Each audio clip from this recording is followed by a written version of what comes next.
2,18,400 vaccine, যেটা এই মাসে এসে পৌঁছবে। তার মানে হয়ে যাবে প্রায় 5 লক্ষের মতো।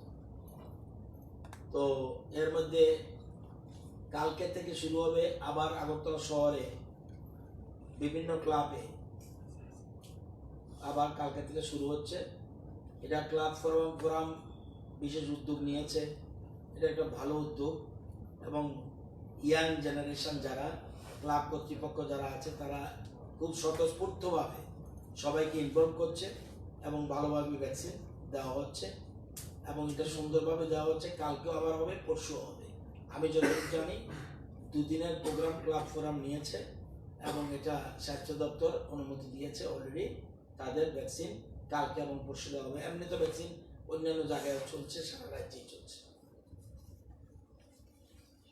সিবিএসসির এক্সাম তো ক্যান্সেল হয়েছে, স্টেট বোর্ড নিয়ে কি কোনো ডিসিশন হয়নি?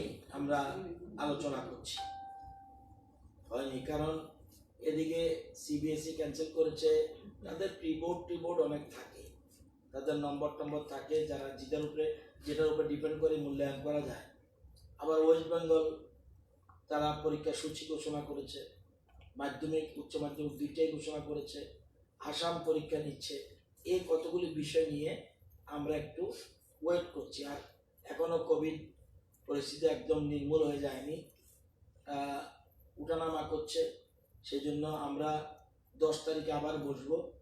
10 তারিখে এইদিকে বলছি, মধ্যশিক্ষা পর্ষদকে বলেছি যে কলেজের 2জন প্রিন্সিপালকে ডেকে আনুন, স্কুলের 2জন হেডমাস্টারকে ডেকে আনুন, খুব দক্ষ হেডমাস্টার, দক্ষ 2জন শিক্ষককে ডেকে আনুন, এবং Tripura board of joint entrance তাদের একজন প্রতিনিধি রাখুন, এবং টেকনিক্যাল ইনস্টিটিউশনের যিনি প্রিন্সিপাল আছেন ওনাকেও ডেকে আপনারা একটা কি হতে পারে, কি করতে পারেন আগামী দিনে, 12 পরীক্ষা হলে কিভাবে করা উচিত, কোন সাবজেক্ট, কি ব্যাপার, পরবর্তী সময় তাদের যাতে অসুবিধা না হয় উপরে গিয়ে, কারণ আমাদের তো প্রিবোর্ডও নিতে পারিনি। তো কতগুলো সমস্যা আছে, তো এই জন্য আমরা ওয়েট করছি। আর অন্যান্য রাজ্যে কি করছি এটাও দেখছি।